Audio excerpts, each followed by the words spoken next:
Hello, and welcome to episode 55 of Flesh and Pod. My name is Abby, and I'm your host. With me, as always, are Logan and Jordan. Logan, start with you. What did you do in Flesh and Blood this week? I played an armory of CC with 4 players because it was snowy and shitty outside. And I played some Yay. Briar. It was fun. Not much else to tell, really. I think that I'm on the. I finally have a shout out to Sin on this one, Matt Dirty, that I am ready to cut Sonata from Briar. I think I have finally hit the grown up stage of understanding that card doesn't do what you want it to do, and because it doesn't draw you a blue, and that's all you really want the card to do. Yeah, so that's I think I've advanced to that stage, and otherwise I'm still trying to kind of look around to see if there's anything else I want to do for ProQuest season. I still have not found a deck that screams to me you should be doing this. Yeah, so still trying, still not finding.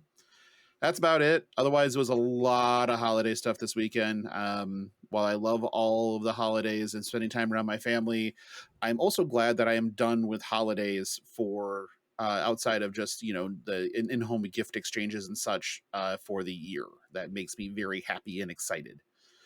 Not that I don't love Christmas, because, well, okay, I don't, because 15 years in retail make you a jaded prick. But what I'm on the other side of holiday stress, which feels great. But Jordan, did you do anything at all?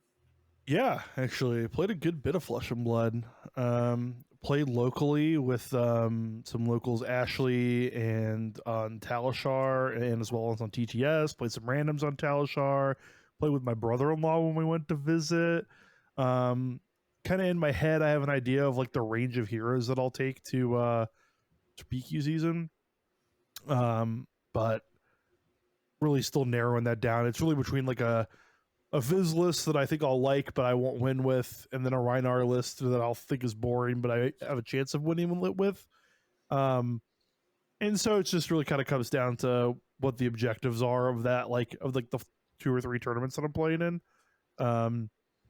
But ultimately, I don't know where the Pro Tour is yet, so I don't know. And I promise this isn't one of those episodes, people. Don't Not. turn your I radio won't off. let that happen. I mean, we get more listeners every time that we bitch about it, so I don't know. Maybe this is true. The Spreaker numbers do go up when when we hate on it, which is interesting because that's nowhere in the SEO. Like there's it's completely just like random, but nope. the people like the juice. But anyway, that I played a good bit this week. I thought about the game a lot. I've been you ever think about something so much that like fundamental truths break down in your head, and you like start to question like the base assumptions of how the game works. Yes. I thought about this a lot with so this started with me with wrestling in high school. I wrestled, and I would think about wrestling a lot, and I would think about like there's a very basic pin move called a half Nelson. It's like the day 0 move you learn for people that don't know anything about it. And all it is you flip the guy over. That's it. That's the whole bit. You're flipping the guy over with the power of physics, right? And I would get in my head that I didn't know how the half Nelson worked and be like, well, this doesn't work. This move doesn't function. And then no one's ever pinned anyone in wrestling before. And so I'm very much, yes, right. Your confusion is valid because of course they have. So I got in my own head and broke down this thing and then forgot how it functioned. And it's like the case of the yips, but with any other thing, the yips in baseball or golf, you just forget how to do a thing. And so in Flesh and Blood, I'm very much in that phase where I'm like, no one's ever won a game of Flesh and Blood before because you have to block to preserve your life total, which means you can't attack, and then therefore no one's dealt any damage ever. Now, of course, this is nonsense. I've watched plenty of Flesh and Blood matches be won. I would love to try it myself someday, but I in my head right now I'm in this really weird place where it comes from not having played a lot in the past year. I didn't play a ton this year, and it comes from not having played a lot and not knowing how to get your chops up to get back to that basic vanilla status and trying to just getting out of there would be turns. My brother-in-law and I played a couple of games, and in both games I was like, I don't know how either of us wins. Neither of us will ever win this game. And of course, that's nonsense. So that's where I'm at. If you want to hear more, I don't know what to tell you. Go seek help, please, and send it my way. That's where I'm at in Flesh and Blood. Abby? I did something again this week. 3 in a row? I think it's more than 3. Is it more? I think so. All right. Crazy. No, I played exactly 1 game with my brother while we were in Toledo. That is more than it's a already a 2 beer 2 beer. Like show. that is the earliest I think I've cracked a second beer in the history of Flesh and Pod. Yeah, I got absolutely destroyed. We had so my brother has some of the like basic starter decks, blitz decks for each hero that they've made or whatever. And so he played Benji and I played Lexi, and I don't know that I ever attacked. It was not good. It did not go well for me. Use arrows and you shoot them. Yeah, it was hard. No? It was hard to do that. Yeah, it did not go well. But yeah, so however many weeks in a row that is. Yeah, I mean, Wow. you're going out with a bang. I mean, you are a freight train. You gotta make it this last week not with a train. I'm so sick of those. Oh, fair. Okay, I'm sorry. You were like a shit. Yep, I got nothing that's not going to trigger you on that. Gravy train. What about a gravy train? That's a little better. A crazy train, like Ozzy. I said gravy. Okay, I was saying I thought you said gravy. Oh, Like I guess food. she's one thing to you and a different thing to me, I guess. But the To be fair, you're not the only person that would say it's crazy. definitely slow news week, folks. Yeah. All right, yeah. So let's touch fuck on me. the few things that we do have.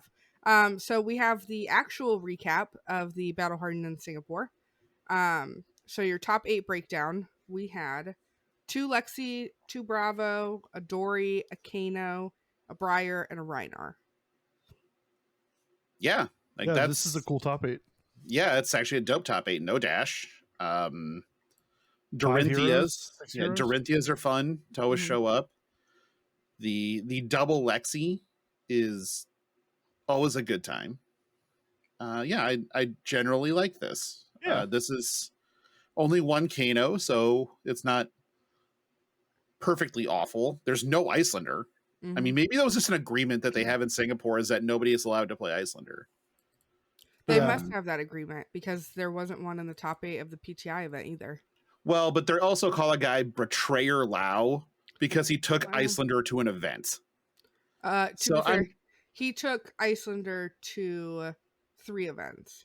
He took Icelander to the Calling, Nationals, and the Worlds after he said that he was going to take Reinar.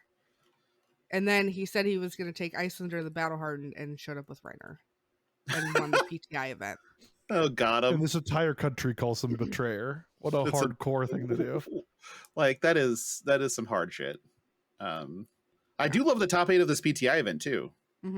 Yeah, so the top 8 on the PTI is Reinar, 2 Oldhim, Lexi, Kano, Levia, and 2 Phi. Like, that's another 6 or 5. That's another 5, right? Another 5 ball. Like, that's sweet. And a Levia showing up a little bit. That's always good to see. The Brute squad is super happy. 2 Brutes in the top 8. The Old Men crew, the Geriatrics United for Oldhim are also excited to see the Old Man doing well. We need something. We gotta name the Phi crew something. Like, they definitely need their own name. The greatest. The Fire Boys. Why's it got to be boys? The Fire Girls. D minus D. Okay, listen. I'll leave. That was not a criticism of you. That was a criticism of Jordan. That's fine. This tournament was at the Singapore Comic-Con, which is pretty hardcore. I like that. Oh yeah. Say every hero made an appearance at the event except for Katsu and Levia in the Battle Hardened, and then she showed up the next day. Right? Did she show up at the top 8 of the thing? Yeah, she showed up the next day at the top 8 of the PTI event. So that's pretty sweet. Still no Katsu though. Yeah, why do that when you can just do Phi, I guess? People were really thinking that Crouching Katsu was a deck and just getting bodied by the decks that go faster than you was basically convinced people that it's not a deck. Like Boost Dash outruns you. Briar just kind of just runs through you. They don't really care what you're doing. And you also kind of are a dog to react to Arakni at times because they just shrink your attacks. They play this rounds on me. So got him. It's a pretty tough battle for old Katsu, and hopefully he gets some support. But I don't think we'll see it for a little bit. Not anytime soon. If this is what PTQ season looks like, I'm pretty excited by it. If only because just you could play every hero, even heroes like Sir Bolton, Arakni, Azalea, and Lexi all had representation. And it actually looks like Lexi was the best performing deck. It's in that 7.8% range. It had 2 top 8 appearances. Like, that's pretty sweet. I mean, actually, technically 3 top 8 appearances between the 2 events. So 3 of those top 16 decks were Lexi. That's great.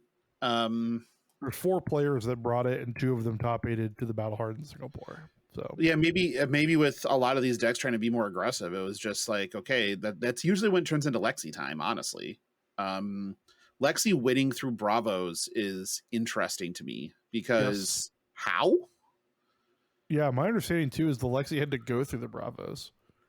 Yeah, and Lexi's had Lexi Bravo the finals. That was the final, right? So had to at least fight through 1 Bravo, and that's not the Guardian matchup is supposed to be very rough. Yep.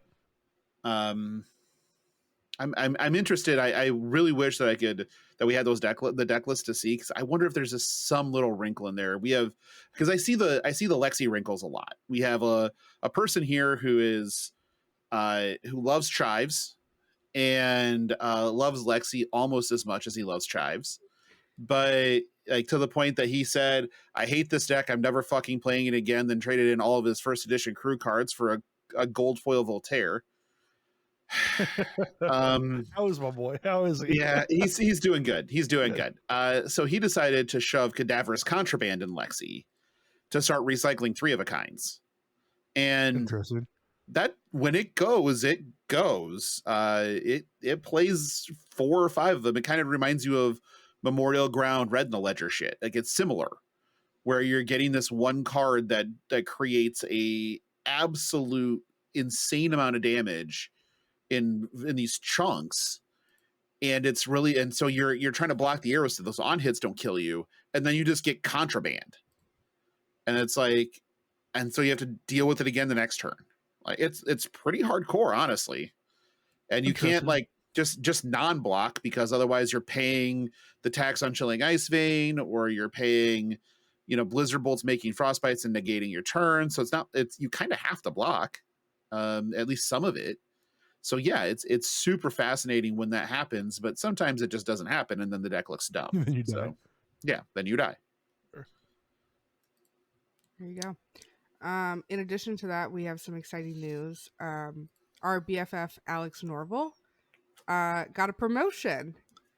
So he is currently the content creator manager for LSS, which is awesome. Alex is great.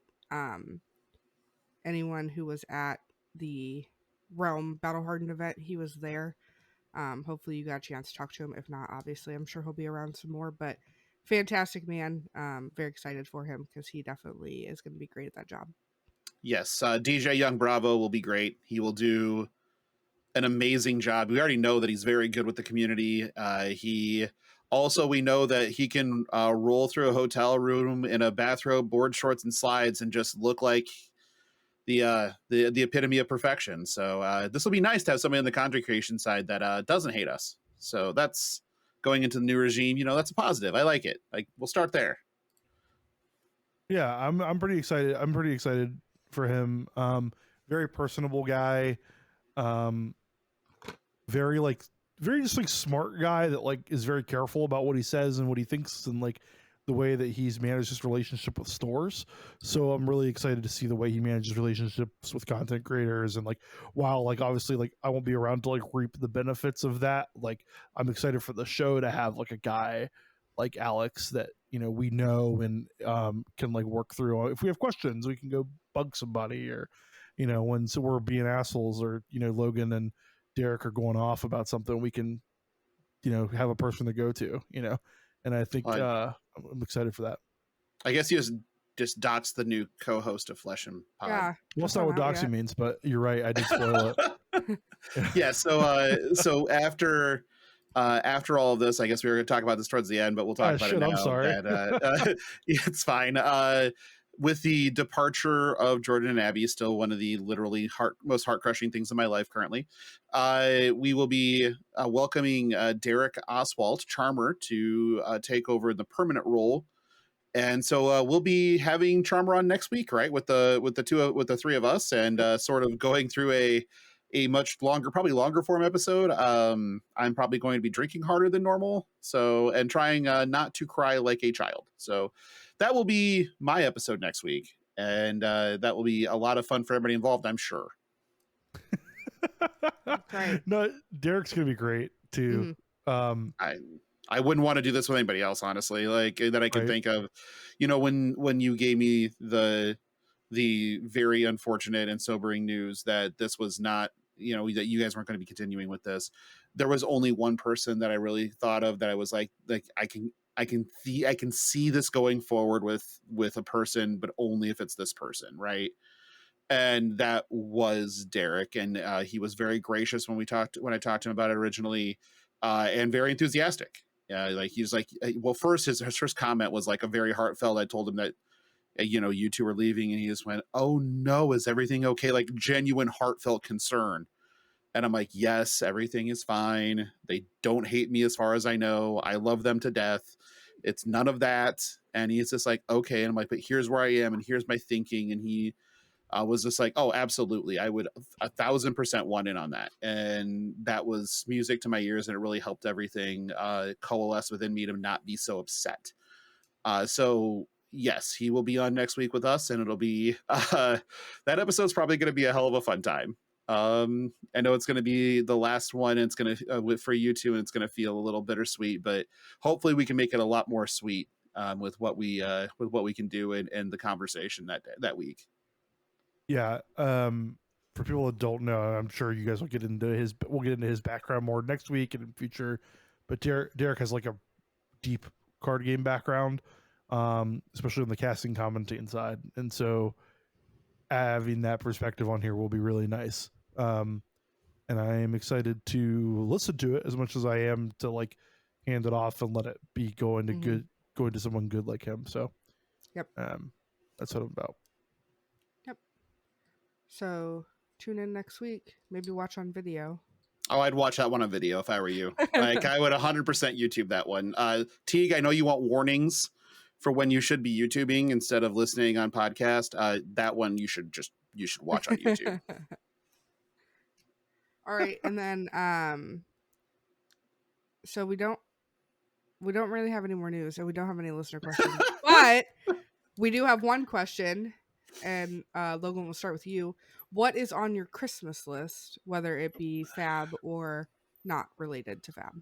I am the literal worst person, and in a lot of ways. One of them is definitely if I see something that I want, or if there's something I want, I just buy it. Mm-hmm.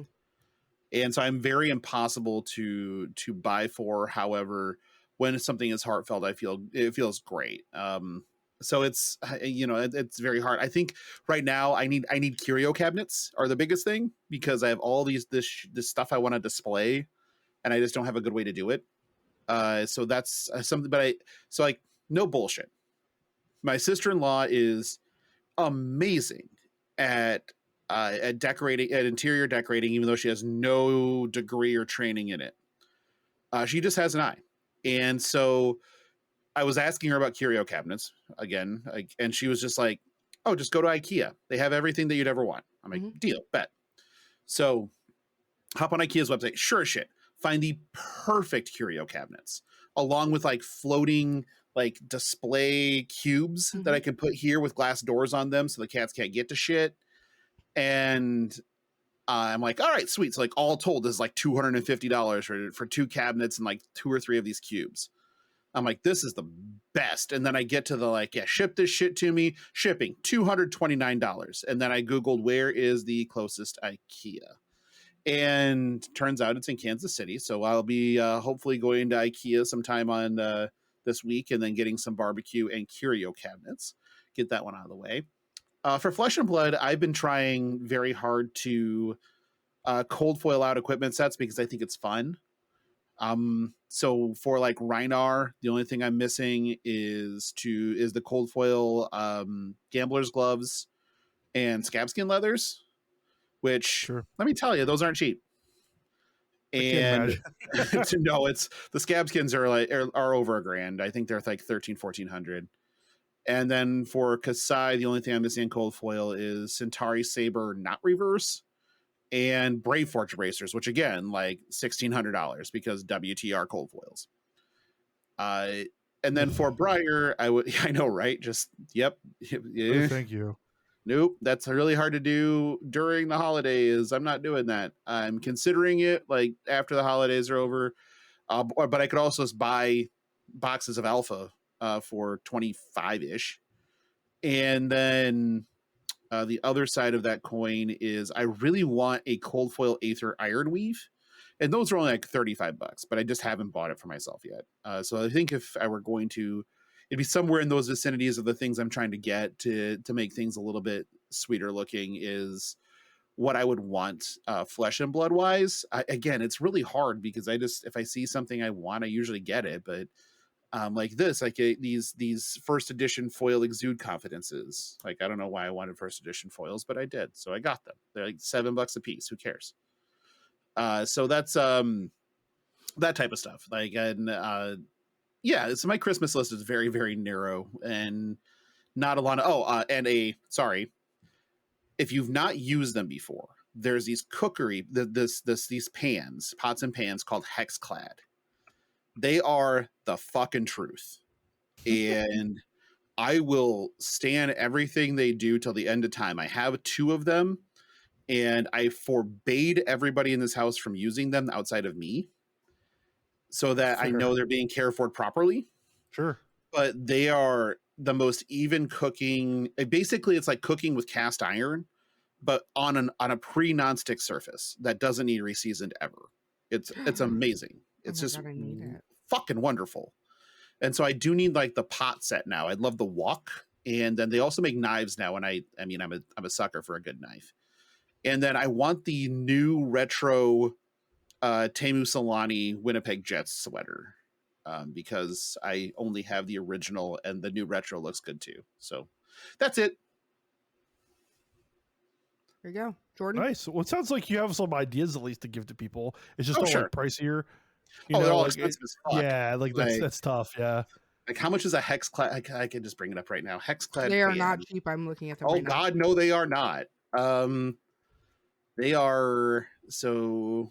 Although you can buy them straight from Capital One Shopping if you really want to. So right now, if you want the 20-piece bundle is $1,200, which is a pretty good savings. These are made from the man himself. A little bit, yeah. They're Gordon Ramsay is the person shilling these. The Damascus steel knife set with the magnetic knife block is $430. So no, they are not cheap, but I do cook a lot. And so having proper cookery is very important to me. And they do have a deep saute pan that I really want. That one's only $200, so that might arrive. That might be something I get sooner rather than later. Hey, the Amazon Basics knife set is $45. So right. Yeah, those things break and are dog shit. And hard pass. The hardest of hard passes. A pepper grinder is $130. We're not buying the pepper grinder. That's ridiculous. Just to be clear, you would need to get it for 26 Amazon Basic knife sets before you bought one of these. No. You're right, and I'd be frustrated by every single one of those Amazon Basic knife sets as soon as they come out of the box. There's an apron, and it's $100 up front, and you're like ahead of the game. No, I'm not, because I'm going to use it once. I'm going to cut the first thing, and then I'm going to yeet the fucking knife because it's dead. It might as well just never have existed in the first place. They're just pieces of shit. Never even existed. All right, good to know. Jordan, is there anything cool you want? Not really. I'm very similar in that, like, my impulse purchase range for anybody that's like curious is about $100. Like, if something is $100 or less and I want it, I basically just buy it. And like with some degree of like thought, right? But I guess that's not the definition of impulse buy. But um, I don't wait for my birthday or for Christmas or for anybody really to like get something that I want. Um, so I'm really tough to shop for in that regard. And that, like, also my interests are either really niche in that, like cards, I don't want to leave it to like my family to like get me the cards I want, you know. Right. I Yeah. would just like I'll get it if you want to give me the money for it, I guess. Like, I'll that's fine. But um like, actually, Abby's mom, we had this really good deal where I wanted a subscription to Willow TV, which is a cricket streaming platform for people that don't know. It's like an American company that gets you basically all these streams for all these different cricket matches. And it's $60 for the year, but like, whenever you want something like that, like, you need your own account and you don't really gift something like that. So like, she gave me the money for it, and that was like cool. Like, that was a nice gift because it was the thing I wanted. And Willow's only $60 a year. yeah, or like $10 a month. So like, it's nonsense to pay for a month. Hold please, subscribing. Yeah. $60 for the year for like, and you get full replays of all of the matches too. So like, because Damn! like, yeah. So because, like, you know, England versus South Africa happens at like 2 a.m, I'll watch the replay the next day. I'll just like go spoiler free and watch the replay the next day during work, and I'll watch a whole test match during work, and it's great. But man, Flesh and Blood wise, I guess like the Fable Command and Conquer is kind of one of those things I want just to have. You know, it'll be the only zero that we don't have in our collection. Other than that, maybe like defoiling our collections, kind of like a to do item. So I guess that um defoiling everything that isn't a cube card. And then foiling your cube. Yeah, and then like foiling up the cube. But stuff like that's tough too, though, because there's so many commons and rares in there, and like they're the Welcome to Wraith ones are fine, but after that, everything starts to look like hell. You know, after too long, you can definitely tell the non-Welcome to Wraith cards from the Welcome to Wraith cards in the cube, which isn't too bad. Which is fine for a cube. You know, like, nobody's going to be cheating in cube. So you hope not. And if they are, they just won't cube again, right? So right, like, yeah, okay. Yeah, it's a non-issue. So like, yeah, I don't really, man, I don't really want anything, to be honest with you. I am trying to do more like more time, I guess, which isn't a thing anyone can get me. So you know, like preach into the choir. Yeah, like, just more opportunities to rest and not do labor. You know, that sounds cool. But other than that, man, it's uphill sledding for me. Like, let me just pull up like my Amazon wish list and see if anything is on it. Like, mine is blank. Mine is absolutely blank. If Abby doesn't have it updated for me, then mine is blank. It's blank. What's that? It's blank. Okay. Yeah, the one thing on here is Abby's thing, so I won't steal that to talk about.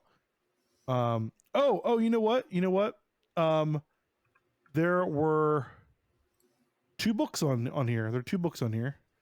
One is about the sabermetrics behind finding the next superstar in baseball. Oh, okay.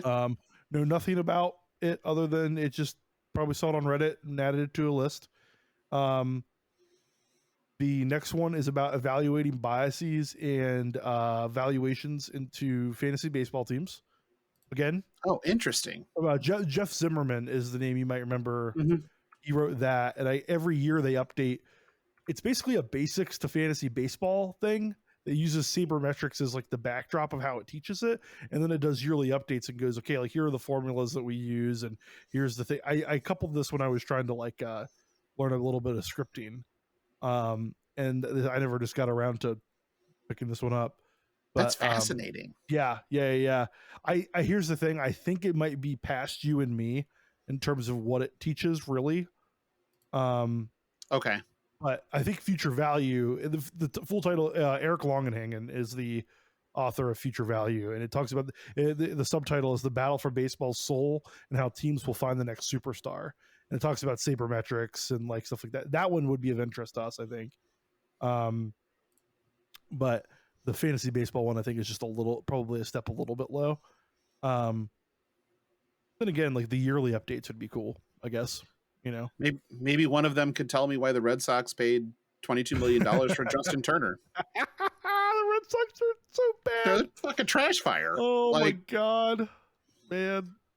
I need to watch Moneyball out of respect now. They're doing anti-Moneyball. Mm-hmm. They have taken value and turned it into nothing. Oh my god! And here's what's crazy: dollars per WAR. The Aaron Judge thing is bad. Yeah, but but that one transcends baseball because they're making the money on the number 99 jerseys they sell, all rise shirts they're going to sell. True. That's a marketing contract. That is not a baseball contract. Justin Turner is not a fucking marketing contract. That's true. Yeah, nobody's going to the store to buy a Justin Turner jersey, right? Like, that's a great point. So, like, the cost of wins in free agency, $8 million per WAR was the Fangraphs estimate at their end of year article last year. And so, what did Aaron Judge get? $355 million over 7 years or whatever. Yeah, which is 50.7 mil a year. And how much WAR did he get? This is great for you Flesh and Blood fans. I thought it was close to 7. I thought it, so. I mean, it'd be fairly close. Oh man, maybe this Fangraphs article is just on it here. I'm gonna pull it up. And is Moneyball a Christmas movie? It is. Yes, absolutely. So there's two scenes that matter for that can help inform your thing. When he goes to what's that? It's when he goes to Hattiesburg, isn't it? When he goes to Hattiesburg's house, when he goes to Hattiesburg, okay. It's Christmas, and then when he goes to his ex-wife's house to pick up their kid, there's a Christmas tree set up in the living room. That's right. But it's like California modern, so it's like sunny out, So he had 11.4 WAR in 2022. Yeah, right. So that's $88 million of WAR. Oh, WAR. It's a lot. Yeah, That's what a lot. is it good for? $88 million. Yeah. Yeah. So divided by 11. Yeah. Oh no, it's because you divide the 50.7, which is his yearly salary, by the 11 WAR. That's 4.6 WAR per. Right, and 8 is what the average going rate is, right? Oh yes, sorry, yes. So you're paying the way Yankees less. Got a deal. Basically. Yeah, they got a smoking deal at that point. Yeah, the Yankees got a deal. That was the projected WAR on over the contract. Sure. No, sorry, from Fangraphs last year about dollars per WAR. So I don't know what it actually is. This will be my project now. This is my new life work. This is a new life work. Okay. This is a simple script for anyone that does this for a living, but like I don't know how to do it. So I'm sorry that we're way off the rails here, but we don't have shit to talk about for Flesh and Blood this week. I can't even yell at you about it. Abby just can't yell at us. Okay, so here's the deal. If you don't know what WAR is, that's probably really important. That probably is kind of important. Sorry, Jesus. So in baseball, players are valued on a number of things. Much like a Flesh and Blood card has a lot of different like attributes that we rate about. How much does a block for? What's its cost, right? Like, and so at baseball that looks up into terms of like how well they hit, how they do when they get on base, right? Like how many runs do they generate, shit like this. That can all be condensed down in Flesh and Blood, in baseball to one number. It's called WAR, and it stands for wins above replacement. And basically what it means is like take any replacement level player off the bench from like a top tier minor league team and put them in the game. Okay, that person has a 0 WAR. All right. It's the mean of players. Yeah, like the averagest of average dude has 0 WAR. Okay. Your WAR, your player's WAR, means how many more wins do they generate on average above that player. So Aaron Judge, for example, had 11.4 WAR in 2022, which means replacing that average mean player with Aaron Judge will net you 11 more wins. Which will take a non-playoff team into a playoff team. Right. 11 is huge. 11's a lot. Right. That's monstrous. That takes a 90-win team and makes them a 69-win team, for example. So a 79-win team. Sorry. It takes a 90-win team and turns them. Yeah, if you go the other direction, way, and you're out of the playoffs. You're out of the playoffs, right? Yeah, you go from being like, oh wow, that team had 90 wins, they're bad, they're good, like the good version of bad, they're scary, to oh they're not the good. Cubs. Yeah, it's not good. So one of the ways that teams evaluate players is how many dollars per war am I going to spend on a player, and that's what we're talking about. And so when we talk about like attack, to make this a flesh and blood comparison, would you pay 1 damage for 4 attack? Right. Well, there's a bunch of other factors in that, but like, would you pay 3 damage for 7 attack? Probably. Right. Would you pay 1 damage for 9 attack? Holy shit. Yeah. Absolutely. The Yankees paid 1 mana for 9 attack. Paid basically. 1 resource for a 9 power attack. It's actually a very close comp to give it for a flesh and blood comp, but so Aaron Judge is that much better than than the average mean player that is a replacement level player in the Major League Baseball, and teams pay that amount of money for that stat. It's not perfect, but it is like a good, like, I want to compare Aaron Judge, who has 11.4 WAR, with Javier Baez, because I don't feel like being mean to Logan, and who had 2 WAR. So like Aaron Judge generated 9 more wins than Javier Baez did, and Javier Baez is a Tiger. It's just not even mean anymore. But, yeah, it's not mean anymore. So like by virtue of having Aaron Judge on your team as opposed to Javier Baez, who won 9 more games.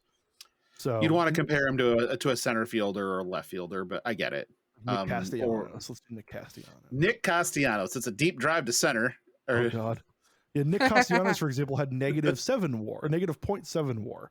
So if you replaced Nick Castellanos as the starting outfielder for the Phillies with an average player, the Phillies would win more games. If you replace him with Aaron Judge, they'd win 12 more games. Yeah, he is so much. Yeah, Nick Castellanos had such a below average year that the Yankees would win 12 more games, or the Phillies would have won 12 more games by putting Aaron Judge in there.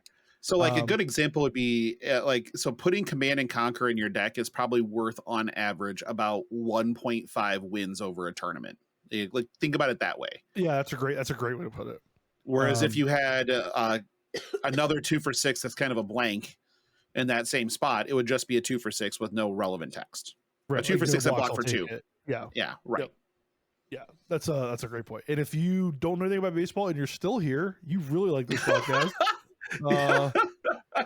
We're gonna. There's so many people. This is gonna be the lowest fucking listened to episode in history. I love it. Oh yeah. Thank God that podcast platforms don't tell you the percent listened to. They just tell you who clicks on it. You know. Yeah, that's true.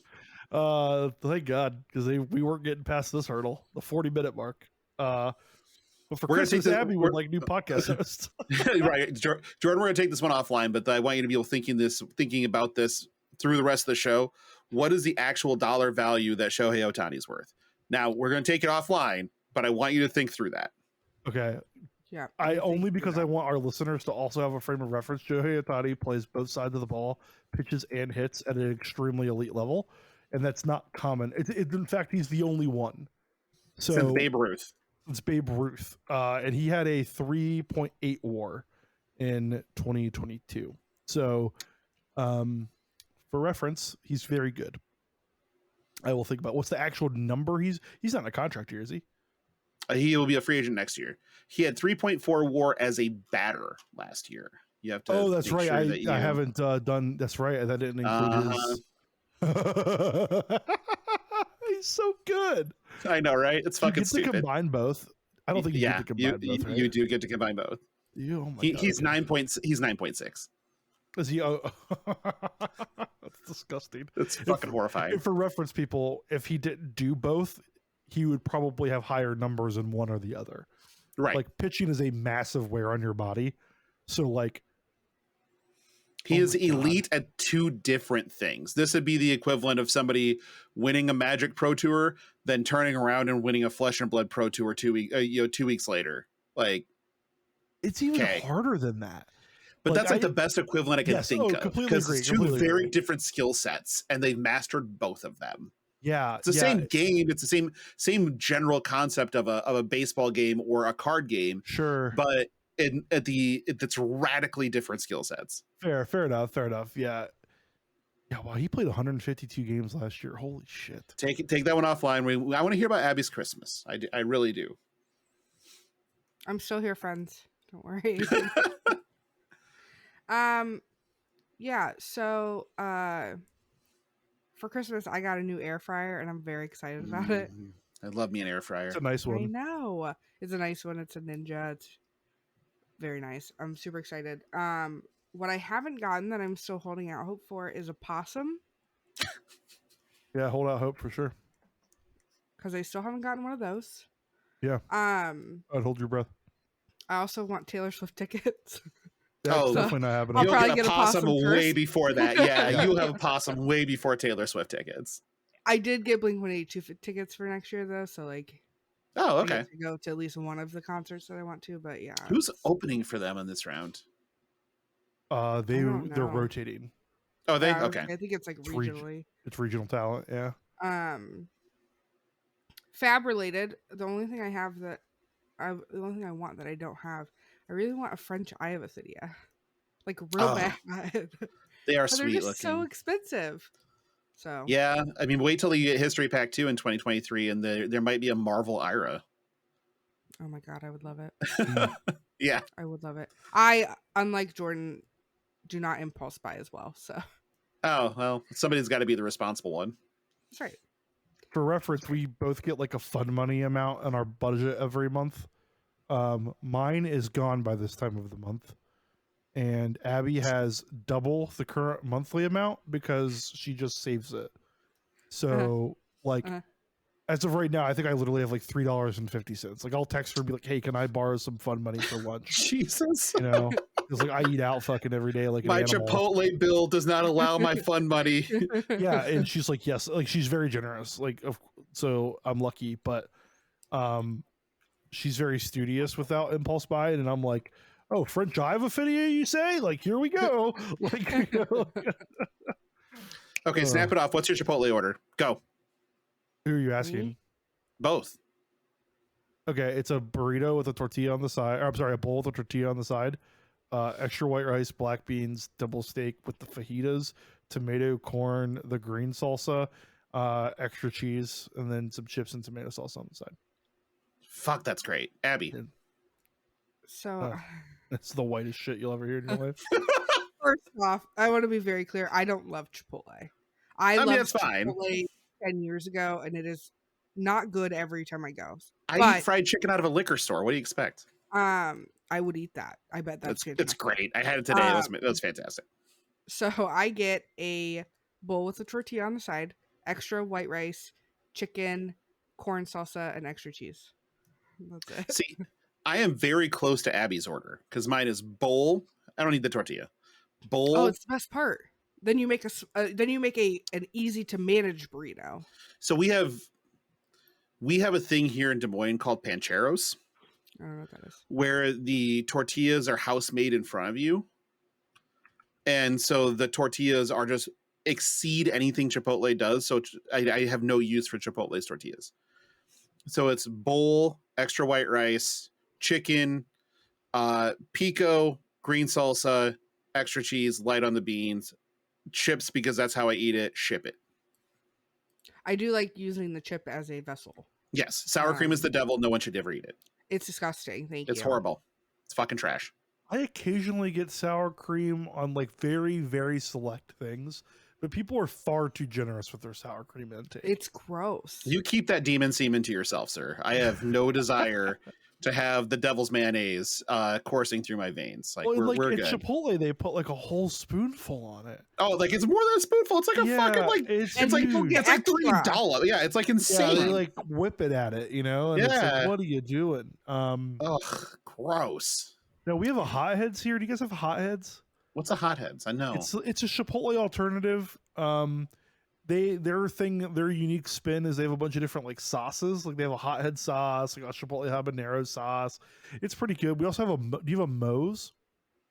I've had Moe's, but we don't have Moe's. We have Pancheros, Qdoba, Chipotle, and then a local one called Bandit Burrito, which is very good as well. Gotcha. I prefer Moe's. I think it's the cleanest of them all. Like I feel the best when I eat it, you know. And they have free chips. That's Yeah, a free game chips and changer. salsa Holy are shit. part of the thing. You can like pay to get queso, but like the chips and like Why the would you? salsa are. Sometimes you're feeling queso. Sometimes you're feeling Is it queso. good queso though? Like, is that because at Pancheros, I 100% get chips and queso every single time.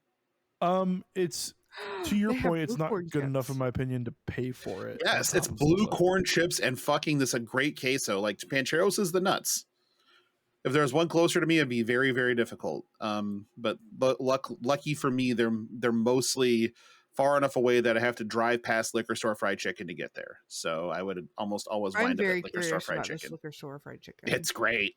Like liquor store fried chicken's the truth. I know that is a sentence that you don't expect somebody to utter, but fuck it, like liquor store fried chicken.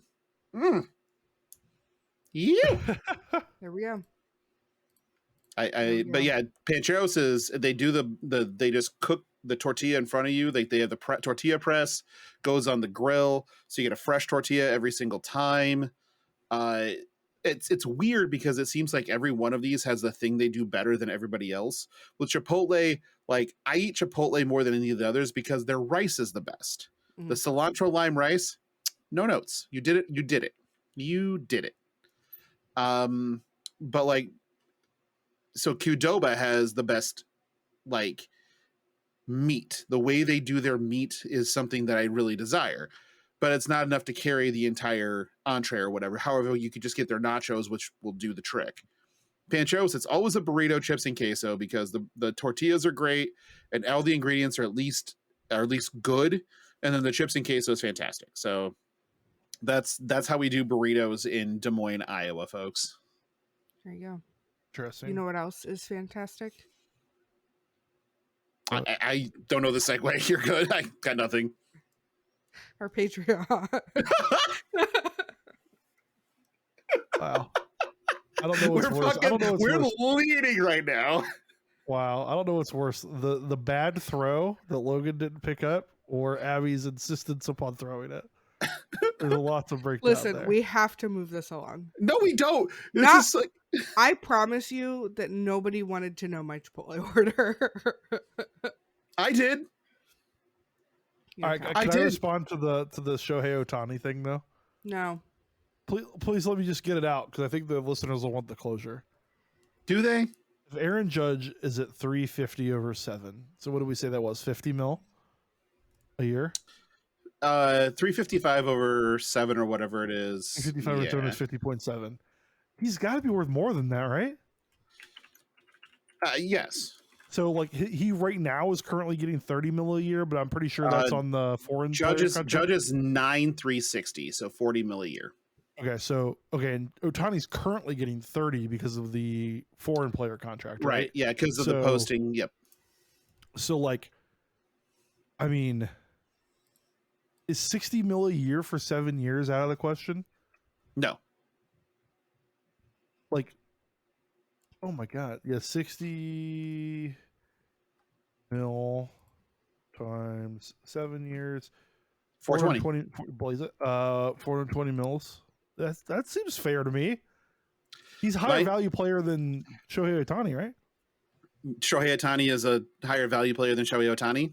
I'm sorry. Yeah, thank you. I feel like Shohei Ohtani is a higher valued player than Aaron Judge. Yes. And while in the aggregate he's less than Aaron Judge, the value of having them both in the same human is like way better. My answer is lifetime $1 billion. So lifetime rights deal for $1 billion. For give him a B, because the marketing, the ambassadorship, the bridge to the Japanese market forever, all of that is gotta be worth it, especially when you put it in the body of a player like that. What's the franchise value of the Angels right now? Not enough. Is it $1 billion? I think it is. It's 2.2. It's 2.2. Yeah, I'm about to say it's still not enough. Like you'd have to have it'd be one of the like real out there valued teams, the Dodgers, the Yankees, the Mets, all of them that have that kind of larger outsized value within the team itself that could be able to make that kind of a deal. But he'd be worth it, and not because of his play, but because of the marketing aspect of Shohei Ohtani, of who he is. That's what on the changes it. cover of MLB The Show this year too, I think, right? Like Yes, he was. He was the most marketable player in baseball, which is funny because Stephen A. Smith's an idiot and was like, facts. He was like, American fans can't relate to this guy from Japan, and it's like, well, yeah, they can. Fucking moron. You know, yeah, like whatever. I think, so that next year is going to be really fun. Somebody's going to back the money truck up, and it's not going to matter. Like, basically, Shohei is going to be looking at amounts of money that actually go past the amount of money that matters by a lot, and he's just going to be able to pick his location, which is probably exactly what he wants. I would love to see Shohei on the Mariners. I think that'd be fucking great. That'd be cool. But, yeah, but we're not a baseball podcast. But we are this week. Basically. Not a baseball pod. I think the Cincinnati Reds have room in the budget for him. The town of Cincinnati's now worth $1 billion. Yeah. You know, actually, I'm kind of fortunate that he isn't going to Cincinnati and like won't go in the Hall of Fame as a Cincinnati player. So I don't have to get that card. Yeah. I haven't moved on that project. Maybe that's what I want for Christmas, is to move on my Epirixie card. On my Yeah, I want an Epirixie signed graded card. It might not exist. I don't know that it does. Oh man, if anybody out there in your life you have an Epirixie card, which you don't, but if you do, hit me up. Actually, the only people listening to this at this point are people that know us in real life and baseball fans. Like, so maybe it's possible. Or a Bid McPhee. Like, do I include guys that played on the Red Stockings? I have think to, right? so. Like they were part of the genealogical heritage of the Reds, right? Yeah. Mm-hmm. Yeah. There's my Barry Larkin, though. That was a good one. Good way to start. Anyway. Jesus. You were saying something about the Patreon, Abby? Am I allowed to talk now? That's up to you. Okay. So let's do our Patreon shout out for our associate producer. We have Andy. And then for our executive producer and up, we have Chris, May, Philip, Taylor, Ed, Josh, Kenny, Nick, Teague, Ben, Alan, and Michael. If you are interested, patreon.com/fleshandpod. We have 4 tiers and it will spell it out for you as to what each tier gets. As always, you can find us on Twitter at FlushPod. You can join our Discord. The link will be in the show notes. You can give us a 5-star review on Apple or Spotify. You can like and subscribe on YouTube. You can shoot us an email at fleshandpod@gmail.com. My personal Twitter is at AbbyD83.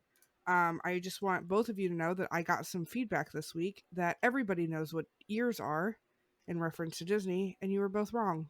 Also, I got another new pair.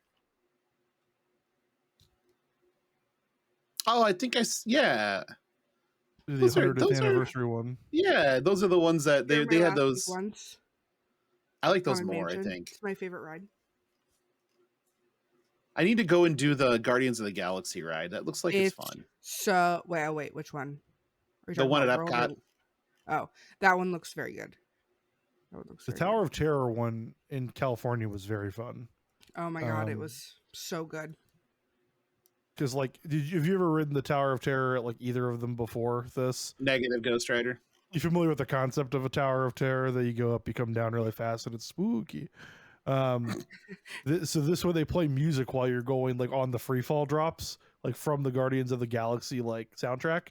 And it's like a party. It's like people are, like, dancing with their hands in the air. It's very, very fun. It's very fun. It's very fun. We rode it over and over and over. It's very fun. We did. Jordan made me stop. I could have ridden it all day. That does kind of sound fun as hell. It was quite good. The drop sequence is in tune with the song. And there's like 8 or 9 different songs, and it's always randomized, so you never know. I think we only got, 2 duplicates? Yeah, out of like the 9 times we wrote it, I think we might have heard everything. So That was pretty sweet. Logan?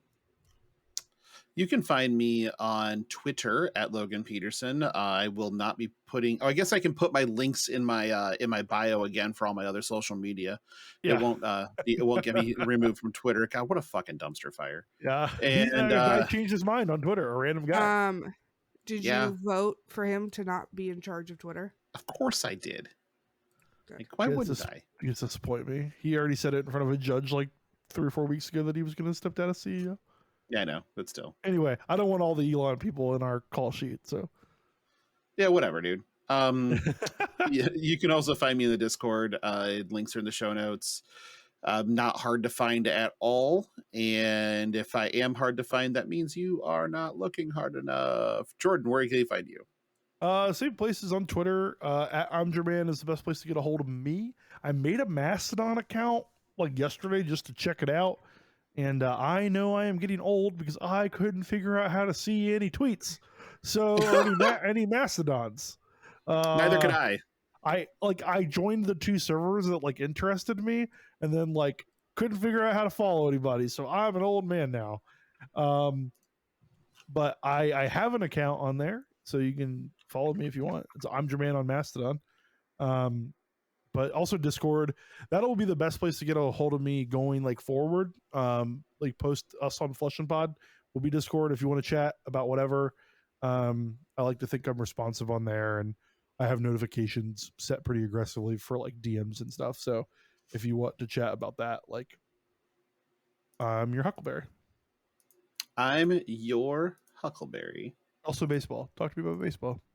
Yeah, we apparently do that a lot. Especially on a show about Flesh and Blood. Yay.